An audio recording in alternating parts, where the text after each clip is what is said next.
Radhe Radhe friend, जय माता दी। जीवन का सबसे बड़ा सत्य यही है कि समय एक बार चला गया तो फिर कभी लौटकर नहीं आता है। इंसान को लगता है कि उसके पास बहुत समय है, लेकिन धीरे धीरे यही समय उसकी मुट्ठी से रेत की तरह फिसल जाता है। अक्सर हम यह सोचते रहते हैं कि अभी तो बहुत समय है, कल से मेहनत शुरू करेंगे, कल से पढ़ाई करेंगे, कल से काम करेंगे, लेकिन यही कल कभी भी नहीं आता है। और धीरे धीरे इंसान यह देखता है कि उसकी उम्र निकल गई, जवानी निकल गई, ताकत निकल गई, उसके पास पछतावे के अलावा कुछ भी नहीं बचता है। विवेकानंद ने कहा था, तुम्हें यह समझना होगा कि हर सेकंड तुम्हारे लिए अनमोल है। अगर तुम समय का सही उपयोग करना सीख जाओ तो तुम्हें सफल होने से कोई नहीं रोक सकता। उन्होंने हमेशा युवाओं को यही संदेश दिया है कि समय बर्बाद मत करो, क्योंकि यही समय तुम्हें वह इंसान बनाएगा जो तुम बनना चाहते हो। सोचो, सुबह के घंटे कितने शांत और कितने पवित्र होते हैं, लेकिन बहुत से लोग उस समय को नींद में गंवा देते हैं। विवेकानंद कहते थे कि जो इंसान बहुत जल्दी उठता है और अपने दिन की शुरुआत अनुशासन और सकारात्मकता के साथ करता है, वही जीवन में आगे बढ़ जा पाता है। सुबह का समय सिर्फ शरीर को जगाने के लिए नहीं होता है, बल्कि आत्मा और मन को जगाने के लिए भी होता है। यही कारण है कि उन्होंने युवाओं को हमेशा प्रेरित किया है कि ब्रह्म मुहूर्त में उठो और अपने लक्ष्य की ओर कदम बढ़ाओ। अगर इंसान को महान बनना है तो उसे सबसे पहले अपने विचारों पर काबू करना सीखना होगा। स्वामी जी कहते हैं, तुम वही बनते हो जिसके बारे में तुम दिन रात सोचते हो। अगर तुम्हारे विचार सकारात्मक हैं, महान हैं, तो तुम्हारा जीवन भी महान बनेगा।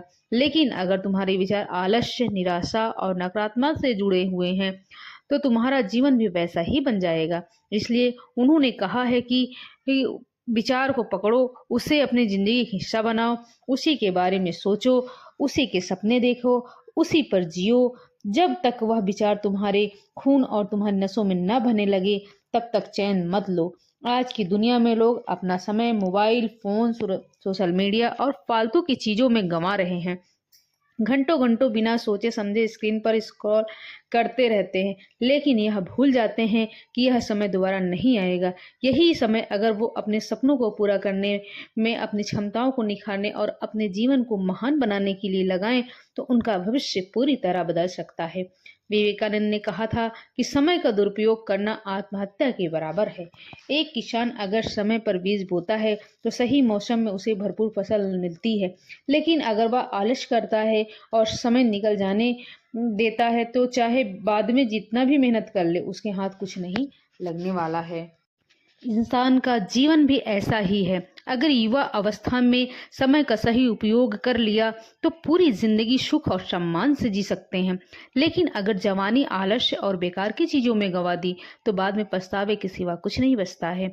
विवेकानंद का मानना था कि हर युवा के अंदर असीम शक्ति है, लेकिन वह यह शक्ति तभी बाहर आती है जब वह समय कीमत को पहचानता है और हर दिन को अनुशासन में जीता है। उन्होंने कहा था कि उठो, जागो और तब तक रुको मत जब तक लक्ष्य को प्राप्त न हो जाओ। यही वाक्य हर इंसान के लिए है जो जीवन में कुछ बड़ा करना चाहते हैं। अक्सर लोग सोचते हैं कि उनके पास साधन नहीं है, पैसा नहीं है, मददगार नहीं है, इसलिए वे सफल नहीं हो सकते। लेकिन विवेकानंद ने कहा था कि साधन और पैसा बाद में आते हैं, सबसे पहले चाहिए दृढ़ निश्चय और समय का सही उपयोग। जिसने समय को पकड़ लिया, जिसने हर पल को सार्थक बना लिया, उसके लिए सफलता सिर्फ समय की बात है। जीवन में कितनी भी मुश्किल आएंगी, अगर इंसान समय का महत्व समझे और धैर्य रखे तो हर कठिनाई को आसान कर देता है। समय ही घाव भरता है, समय ही इंसान को मजबूत बनाता है। यही कारण है कि विवेकानंद हमेशा कहते थे कि किसी भी परिस्थिति में घबराओ मत, बस अपने समय और ऊर्जा को सही दिशा में लगाओ। स्वामी विवेकानंद ने हमेशा युवाओं का यह संदेश दिया है कि जीवन में समय सबसे बड़ा धन है। पैसा खो जाए तो फिर भी कमाया जा सकता है, सेहत बिगड़ जाए तो दोबारा सुधारी जा सकती है, लेकिन समय अगर चला गया तो कभी भी वापस नहीं आता है। इसलिए जो व्यक्ति अपने समय की कीमत को समझ लेता है, वह अपने जीवन को महान बना लेता है। वाकई विवेकानंद ने कहा है कि उठो, जागो और तब तक रुको मत जब तक लक्ष्य को प्राप्त न कर सको। यह वाक्य सिर्फ प्रेरणा नहीं है, बल्कि एक जीवन जीने का सही तरीका है। जब इंसान हर दिन एक सोच के साथ जीना शुरू करता है, तो उसे अपना समय व्यर्थ नहीं करता है, तभी वह वास्तव में सफलता के मार्ग पर चल पड़ता है। एक साधारण व्यक्ति और एक महान व्यक्ति के बीच में अंतर केवल इतना होता है कि महान व्यक्ति अपने समय को सबसे बड़ी पूंजी समझता है। स्वामी विवेकानंद हमेशा कहते थे कि तुम जैसा सोचते हो वैसा ही बन जाते हो। अगर तुम्हारे विचार ऊंचे हैं, तुम्हारे जीवन भी ऊंचा रहेगा। अगर तुम्हारे विचार निचले हैं, तो तुम्हारा जीवन भी नीचा ही रहेगा। इन विचारों को ऊंचा बनाने के लिए सबसे ज्यादा जरूरी होता है कि तुम समय का सदुपयोग करो। सोचो, हर दिन तुम्हें 24 घंटे मिलते हैं। यह 24 घंटे तुम्हारे लिए भगवान का सबसे बड़ा उपहार है। अब यह तुम्हारे ऊपर है कि तुम इस समय का इस्तेमाल कैसे करते हो। कोई इसे व्यर्थ की चिंता, आलस्य और नकारात्मकता में खो देता है, और कोई व्यक्ति इन्हीं 24 घंटों का इस्तेमाल साधना, पढ़ाई, मेहनत और बड़े कामों के लिए करता है। नतीजा यह होता है कि वही व्यक्ति समाज में प्रेरणा बन जाता है। अपने जीवन में यही किया। बचपन से ही उन्हें सब समय को साधना, ज्ञान और समाज सेवा में लगाया। विवेकानंद ने कहा था कि एक विचार लो, उस विचार को अपनी जिंदगी बना लो, उसी के बारे में सोचो, उसी का सपना देखो, उसी के लिए जियो। यही सफलता का सबसे बड़ा रहस्य है। अगर तुम अपने विचारों को जीवन केंद्र बना लोगे और समय को उसी दिशा में लगाओगे, तो कोई भी ताकत तुम्हें महान बनने से रोक नहीं सकती। आज की दुनिया में सबसे बड़ी समस्या यही है कि लोग अपना समय बर्बाद करते हैं मोबाइल फोन, इंटरनेट और बेकार की आदतों से। इंसान को धीरे धीरे यह आदतें खोखला बना देती हैं, जबकि विवेकानंद ने सिखाया है कि तुम्हें अपनी ऊर्जा और अपने समय को बचाना चाहिए, क्योंकि तुम्हारा समय ही तुम्हारी असली शक्ति है, जो हर पल को सार्थक बना देता है। उसका जीवन एक आदर्श बन जाता है। जीवन में आगे बढ़ने के लिए आत्मसंयम बहुत जरूरी है। विवेकानंद कहते थे कि आत्मसंयम ही महानता की पहली सीढ़ी है। अगर तुम अपने मन पर काबू पा लेते हो, अपनी इच्छाओं और आदतों को नियंत्रित कर लेते हो, तो तुम किसी भी बड़ी सफलता को पा सकते हो। आत्मसंयम का सीधा संबंध समय से है। जो इंसान आत्मसंयमी होता है, वह कभी भी अपना समय व्यर्थ में नहीं गंवाता है। अब सोचो, अगर तुम हर दिन केवल एक एक घंटा अपने सपनों पर काम करने में लगाते हो, तो एक साल में 365 घंटे होते हैं तुम्हारे पास जमा हो जाते हैं। यही 365 घंटे तुम्हें उन 99% लोगों से आगे निकाल देते हैं, जो अपना समय यूं ही बर्बाद कर देते हैं। विवेकानंद ने यही सिखाया है कि अगर तुम खुद को बदलना चाहते हो, पहले अपनी दिनचर्या को बदलो। सुबह जल्दी उठो, ध्यान करो, शरीर को स्वस्थ रखो और पूरे दिन अपने काम को पूरे मन से करो। यही आदतें तुम्हें महान बनाएंगी। कभी भी यह मत सोचो कि तुम्हारे पास साधन नहीं है या अवसर नहीं है। विवेकानंद ने अपनी जिंदगी की शुरुआत एक साधारण से परिवार से की थी, लेकिन उन्होंने समय की कीमत को समझा और अपने हर पल को सीखने और साधना में लगा दिया। नतीजा यह हुआ कि पूरी दुनिया ने उन्हें पहचाना। उन्होंने यह दिखा दिया कि अगर तुम्हारे पास समय का सदुपयोग करने की समझ है, तो तुम अकेले ही पूरी दुनिया बदल सकते हो। समय केवल घड़ी की टिक टिक करने वाली सुई नहीं है, बल्कि यह तुम्हारे जीवन का प्रवाह है। अगर तुम इसे संभाल लोगे तो जीवन सुंदर होगा, और अगर इसे गंवा दोगे तो पछतावे के सिवा कुछ नहीं बचेगा। विवेकानंद ने कहा था कि तुम्हें भीतर से बाहर की ओर बढ़ना होगा। कोई तुम्हें बचा नहीं सकता, तुम खुद अपनी मदद कर सकते हो। यह वाक्य हमें सिखाता है कि हमें अपने जीवन की जिम्मेदारी खुद लेनी होगी और समय का सदुपयोग करना होगा। अगर तुम आलस्य में अपने समय खोते हो, तो समझो कि तुम अपने जिंदगी को बर्बाद कर रहे हो। लेकिन अगर तुम हर पल को अपने सपने, अपने लक्ष्य और अपने आत्म विकास में लगाते हो, तो तुम्हारा जीवन स्वर्णिम बन जाएगा। विवेकानंद ने जीवन जी कर दिखाया है और हमें यह संदेश दिया है कि जीवन का हर पल कीमती है। अब यह तुम्हारे ऊपर है कि तुम अपने समय को कैसे जीते हो। क्या तुम ऐसे ऐसे ही गंवा दोगे या इसे अपने जीवन को महान बनाने में लगाओगे। याद रखो, समय किसी के लिए नहीं रुकता है। जो व्यक्ति इसका सही उपयोग कर लेता है, वही इतिहास में अमर हो जाता है। स्वामी विवेकानंद ने यह भी कहा था कि हर मनुष्य में असीम शक्ति छिपी हुई है, लेकिन यह शक्ति तभी जागृत होती है जब हम अपने मन पर काबू पाते हैं, जब हम बिना किसी बाहरी आकर्षण, बिना किसी लत या बुरी आदत में अपना मन को एक दिशा में लगाते हैं। शराब या कोई भी नशा हमारी आंतरिक शक्ति को कमजोर करती है। धीरे धीरे इंसान को विश्वास खोने लगता है और यही उसकी सबसे बड़ी हार होती है। विवेकानंद कहते थे कि आत्मविश्वास के बिना कोई भी कार्य सफल नहीं हो सकता है। आत्मविश्वास तभी आता है जब इंसान का मन और शरीर दोनों स्वस्थ हों। शराब और नशा इन दोनों को कमजोर करते हैं। एक शराबी व्यक्ति न केवल अपने स्वास्थ्य को नुकसान पहुंचाता है, बल्कि अपने परिवार का, अपने समाज का और अपने भविष्य का भी नुकसान कर बैठता है। बुद्ध और विवेकानंद दोनों ने यही सिखाया है कि जीवन में संयम का सबसे बड़ा बल है। जिसने संयम सीख लिया उसने जीवन जीत लिया। एक इंसान अगर अपनी इच्छाओं और आदतों पर नियंत्रण कर लिया तो वह किसी भी परिस्थिति में हार नहीं मान सकता। आज के समय में लोग सोचते हैं कि थोड़ी सी शराब पीने से क्या फर्क पड़ता है, लेकिन विवेकानंद ने कहा था कि बुराई हमेशा छोटी सी आदत से ही शुरू होती है। धीरे धीरे वही आदत जीवन का सबसे बड़ा बंधन बन जाती है। यही कारण है कि हमें शुरुआत से ही बुरी आदतों से दूर रहना चाहिए। गौतम बुद्ध ने एक बार कहा था, इंसान का असली धन उसका जागरूक मन है। अगर मन ही नशे में ढक गया, अगर मन ही अंधकार में डूब गया तो जीवन में प्रकाश कहाँ से आएगा। विवेकानंद ने यही बात अलग तरह से समझाई थी। उन्होंने कहा था कि उठो जागो और तब तक मत रुको जब तक लक्ष्य प्राप्त न हो। अब सोचिए, क्या एक शराबी व्यक्ति कभी इस लक्ष्य को पा सकता है? क्या उसका मन उतना स्थिर और शक्तिशाली रह सकता है जितना एक संयमी और स्वस्थ मनुष्य का होता है? दोनों महान आत्माओं की शिक्षा हमें यही बताती है कि अपनी शक्ति को व्यर्थ न करना चाहिए। हर इंसान के पास समय, ऊर्जा और जीवन से शक्ति सीमित है। शराब, नशा और बुरी आदतें इस शक्ति को चूस लेती हैं। धीरे धीरे इंसान खाली हो जाता है, अंदर से टूट जाता है और उसकी आत्मा अंधकार छा जाता है। लेकिन वही इंसान अगर विवेकानंद के मार्ग पर चलने लगे, अगर बुद्ध के बताए हुए रास्ते पर कदम रखे, तो उसका जीवन सफल हो सकता है। उसे किसी बाहरी सहारे की जरूरत ही नहीं पड़ेगी, उसका आत्मबल ही उसका सहारा बन जाएगा। अगर आप सच में अपने जीवन में को सफल बनाना चाहते हैं तो पहला कदम यही है कि किसी भी तरह की बुरी आदत, नशा या शराब से खुद को दूर रखें। अपने मन को साफ रखें, अपनी आत्मा को जागृत करें, अपने लक्ष्य पर ध्यान दें। यही विवेकानंद और बुद्ध जी का संदेश है। गौतम बुद्ध की बातें इतनी गहराई होती हैं कि जब हम उन्हें सुनते हैं या पढ़ते हैं तो लगता है जैसे वह हमारी ही जिंदगी की सच्चाई को खोलकर रख देती है। बुद्ध जी कहते हैं कि इंसान को अपने जीवन का निर्माता वह खुद स्वयं होता है। हम जैसा सोचते हैं, जैसा बोलते हैं और जैसा कर्म करते हैं, वैसा ही हमारा भविष्य बनता है।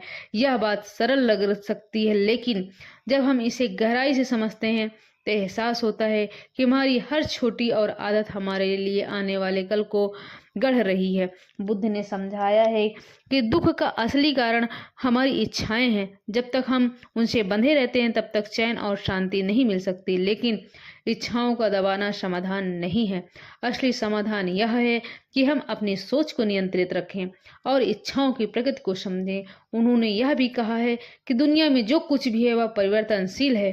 चाहे सुख हो या दुख हो, चाहे जवानी हो या बुढ़ापा हो, सब कुछ बदलता है। जो इंसान इस सच को स्वीकार कर लेता है उसका मन स्थिर हो जाता है। जीवन में उतार चढ़ाव उसे हिला नहीं पाते। उन्होंने करुणा और दया को जीवन का सबसे बड़ा धर्म बताया है। बुद्ध जी कहते थे कि अगर तुम्हारे शब्द किसी को घाव को भर सकते हैं तो उन्हें कोमल बनाओ। अगर तुम्हारे हाथ किसी को मदद कर सकते हैं तो उन्हें व्यस्त रखो। दूसरों की भलाई में ही हमारी भलाई छुपी होती है। जब इंसान स्वार्थ से ऊपर उठकर दूसरों के लिए जीना शुरू कर देता है तभी असली संतोष मिलता है। बुद्ध ने ध्यान और जागरूकता पर विशेष जोर दिया था। उनका मानना था कि इंसान के दुख और उलझने उसके बिखरे हुए मन से पैदा होती हैं।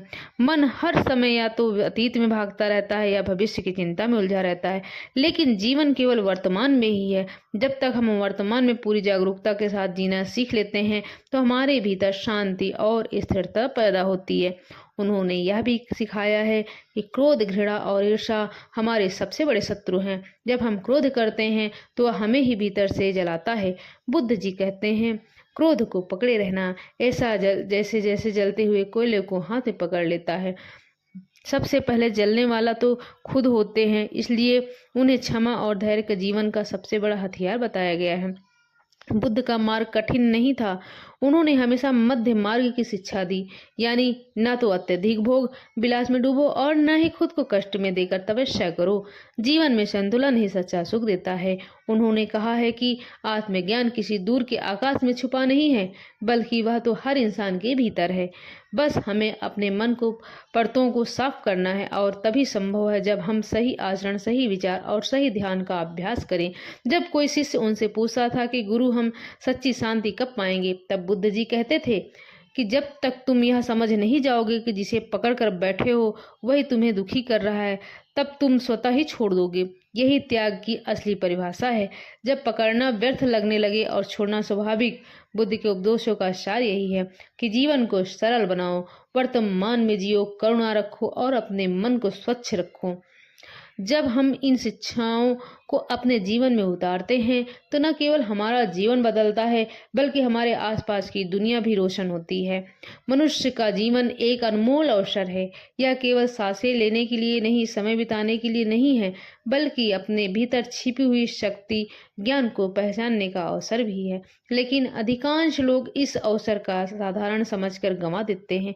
वो ये अतीत के पछतावे में उलझे रहते हैं या भविष्य की चिंता में डूबे रहते हैं कि वर्तमान क्षण की सुंदरता और शक्ति को खो देते हैं। गौतम बुद्ध ने अपने जीवन में बार बार यही समझाया है कि सच्चा सुख और सच्ची शांति केवल वर्तमान क्षण में ही है। जब इंसान अपने मन को अतीत और भविष्य से मुक्त कर लेता है, तब उसके भीतर एक गहरी शांति और स्थिरता उत्पन्न होती है। यही शांति उसकी सबसे बड़ी ताकत बन जाती है। लेकिन मन बड़ा चंचल है, वह एक जगह टिकता नहीं है। कभी पुराने दुखों को याद करता है तो कभी आने वाले क्षणों की चिंता में खो जाता है। इस भटकाव के कारण ही इंसान की ऊर्जा व्यर्थ जाती है। जब यह ऊर्जा वर्तमान पर केंद्रित हो जाती है, तब इंसान असंभव का कार्य भी संभव कर लेता है। जीवन की हर परिस्थिति, चाहे सुख हो या दुख की हो, हमें कुछ न कुछ सिखाने आती है। जब हम हर क्षण को सीखने और समझने, जीने के लिए अवसर मानते हैं, तभी हम सच्चे अर्थों में आगे बढ़ते हैं। यही कारण है कि बुद्ध ने कहा था कि अपने विचारों पर ध्यान दें, क्योंकि वही तुम्हारे जीवन की दिशा तय करते हैं।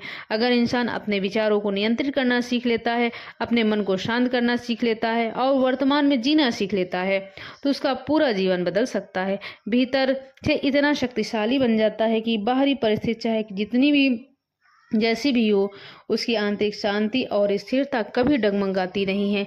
इस सत्य को समझकर जो भी अपने जीवन में उतार लेता है, वही वास्तव में जीवन का आनंद ले पाता है। वही दूसरों के लिए भी प्रकाश का स्रोत बन जाता है। जीवन में सबसे बड़ी चुनौती यही नहीं है कि हमारे पास समस्याएं हैं, बल्कि यह है कि हम उन्हें कैसे देखते हैं और उनका सामना कैसे कर रहे हैं।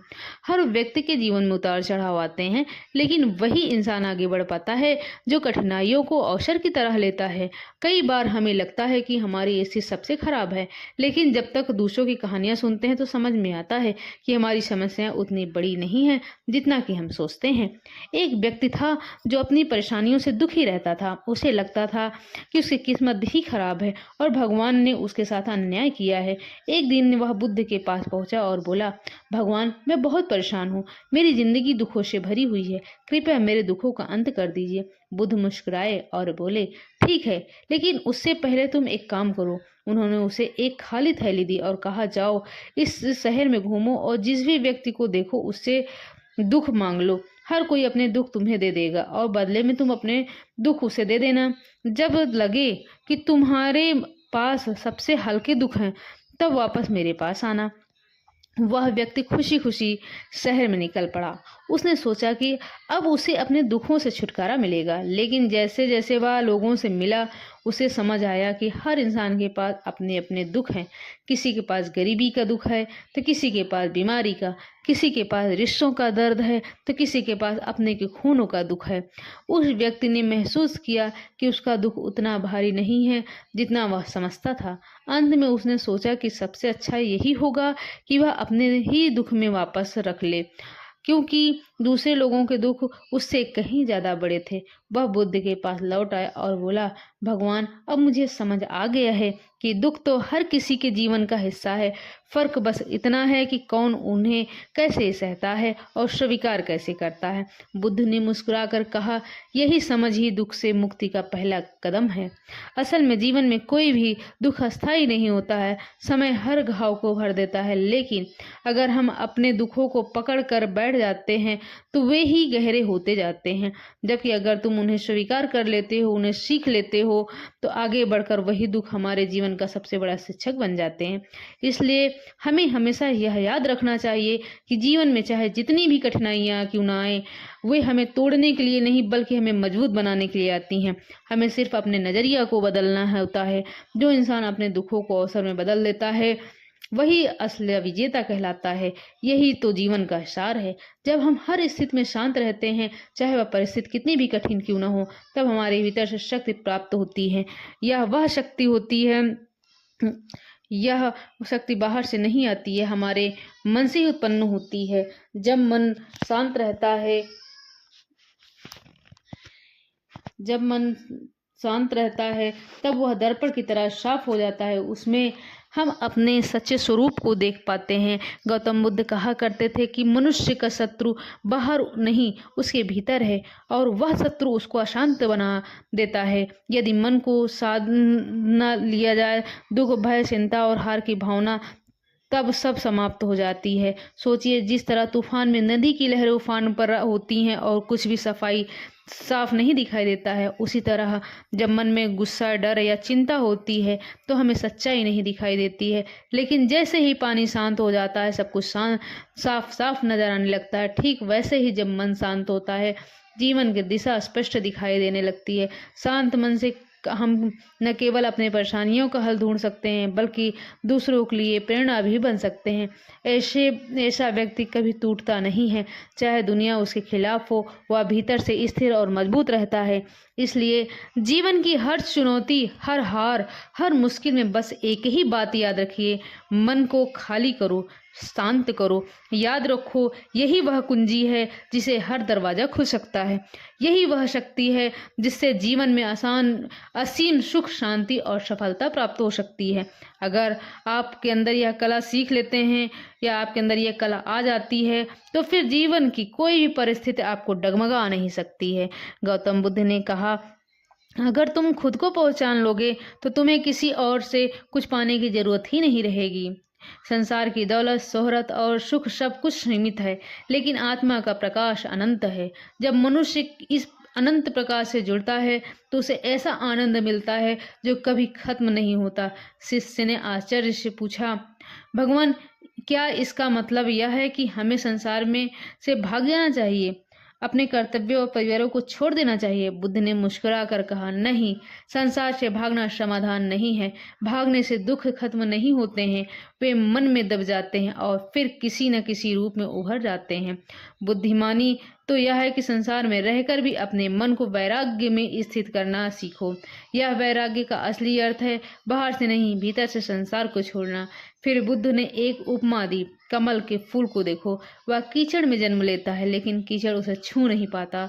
उसी तरह सच्चा साधक संसार में रहकर भी संसार से परे रहता है। उसकी आत्मा भीतर से स्वतंत्र रहती है, चाहे बाहर कैसी भी परिस्थिति क्यों न हो। शिष्य अब समझने लगा। उसने कहा, भगवान, तो क्या आत्मज्ञान का मार्ग कठिन है? बुद्ध ने शांत स्वर में उत्तर दिया, कठिन नहीं है, जो मनुष्य कठिन बना लेता है। अगर तुम हर दिन अपने मन को थोड़ा थोड़ा साफ करोगे, लोभ और क्रोध को त्यागोगे, करुणा और धैर्य को अपनाओगे, तो मार्ग अपने आप ही सरल बन जाता है। आत्मज्ञान कोई अचानक मिलने वाली वस्तु नहीं है, यह तो सतत साधना का परिणाम है। इतना कहकर बुद्ध ने अपने दृष्टि आकाश की ओर उठाई और बोले, जैसे सूरज धीरे धीरे अंधकार को दूर करता है, वैसे ही सतत साधना से अज्ञान दूर होता है, और जब अज्ञान मिट जाता है तो आत्मज्ञान और परमात्मा का मिलन स्वाभाविक हो जाता है। उस मिलन में कोई अलगाव नहीं है, बस प्रकाश ही प्रकाश है। शिष्य गहराई से प्रभावित हुआ, उसकी आंखों में नमी थी।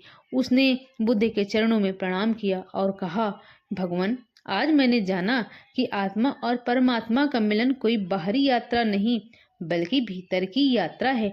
अब मैं इस साधना को भी अपना जीवन बना लूंगा। बुद्ध ने उसे आशीर्वाद दिया, स्मरण रखना, साधना कभी व्यर्थ नहीं जाती। एक एक क्षण का प्रयास आत्मा को परमात्मा की ओर ले जाता है। धैर्य रखो, सत्य पर टिके रहो और करुणा को भी कभी मत छोड़ो। यही मार्ग है, यही मिलन है। धीरे धीरे अमन अपने जीवन में बदलाव महसूस करने लगा। पहले जहाँ वह छोटी सी बात पर गुस्सा हो जाता था, अब वह वहाँ ठहर कर सोचता था। जब भी किसी से नाराजगी होती तो वह तुरंत अपनी सांसों पर ध्यान देता। कुछ ही मिनटों में उसका मन शांत हो जाता। गांव के लोग भी उसको उस बदलाव को नोटिस करने लगे। पहले अमन हमेशा परेशान था और तनावग्रस्त दिखता था, लेकिन अब उसके चेहरे पर शांति और आत्मविश्वास झलकने लगा था। एक दिन गांव के बुजुर्ग ने उससे पूछा, बेटा, तुम्हें यह शांति कहाँ से मिली? तुम्हारे भीतर यह बदलाव कैसे आया? अमन ने मुस्कुराते हुए बोला, यह सब ध्यान और सही तरीके से सांस लेने की साधना का परिणाम है। जब मैंने अपने सांसों को नियंत्रित करना सीखा, तब मैंने अपने मन को भी नियंत्रित करना सीख लिया। धीरे धीरे अमन ने गांव के बच्चों और युवाओं को भी यह साधना सिखाना शुरू कर दिया। वह सबको समझाता, मनुष्य का मन ही उसकी सबसे बड़ी ताकत है। अगर मन पर नियंत्रण पा लिया तो कोई भी दुख, चिंता या डर आपको हरा नहीं सकता। कुछ महीनों बाद गांव में आश्चर्यजनक बदलाव आने लगा। जहां पहले लोग छोटी छोटी बातों पर झगड़ते थे, अब वे धैर्य और प्रेम से रहते थे। बच्चे की एकाग्रता बढ़ने लगी, बुजुर्ग अधिक स्वस्थ और शांत महसूस करने लगे। राजा आप पूरी तरह से चुप हो गए थे। उन्होंने चेहरे पर गहरी गंभीरता थी। उन्होंने अपने सेवकों को आदेश दिया कि अब से कोई मदिरा उनके राजमहल में प्रवेश न करे। उन्होंने यह भी निश्चय किया कि अपने राज्य में सभी नगरों और गांवों में जाकर लोगों को शराब के दुष्प्रभावों के बारे में समझाएंगे। धीरे धीरे पूरे राज्य में एक नई लहर फैलने लगी। लोग समझने लगे कि शराब न केवल धन और स्वास्थ्य को नष्ट करती है, बल्कि घर की शांति को भी और परिवार के सुख और इंसान की आत्मा तक को जला देती है। राजा ने एक सभा बुलाई। उसमें कहा, सच्चा सुख मदिरा पीकर नहीं, बल्कि अपने मन पर विजय पाकर होती है। जो व्यक्ति अपनी इच्छाओं को नियंत्रित कर लेता है, वही सच्चा विजेता होता है। राज्य पर विजय पाना आसान है, लेकिन अपनी बुरी आदतों पर विजय पाना सबसे कठिन कार्य है। और जो यह कर लेता है, वही सच्चा सम्राट कहलाने योग्य है। सभा में बैठे लोग भाव विभोर हो उठे। कई लोग जो पहले शराब पीते थे, उन्होंने वही प्रतिज्ञा कर ली कि अब वे कभी शराब का सेवन नहीं करेंगे। कुछ वर्षों में ही उस राज्य की पहचान बदल गई। लोग अधिक स्वस्थ और प्रसन्न रहने लगे। परिवारों में प्रेम और बढ़ गया। किसान मेहनत से खेती करने लगे। व्यापारी ईमानदारी से व्यापार करने लगे। सैनिक अनुशासित हो गए। गौतम बुद्ध ने राजा से कहा, हे महान राजन, तुमने आज अपने राज्य को ही नहीं, बल्कि अपने आने वाली पीढ़ियों को भी विनाश से बचा लिया है। तुम्हारा यही निर्णय एक दीपक की तरह है जो सदियों तक राह दिखाएगा। राजा ने विनम्रता से सर झुका लिया। उस दिन से उनका जीवन पूरी तरह से बदल गया। अगर आपको ये मेरी जानकारी अच्छी लगी हो तो वीडियो को ज़्यादा से ज़्यादा लाइक, शेयर, सब्सक्राइब जरूर करिएगा दोस्तों। सभी को राधे राधे, जय माता दी।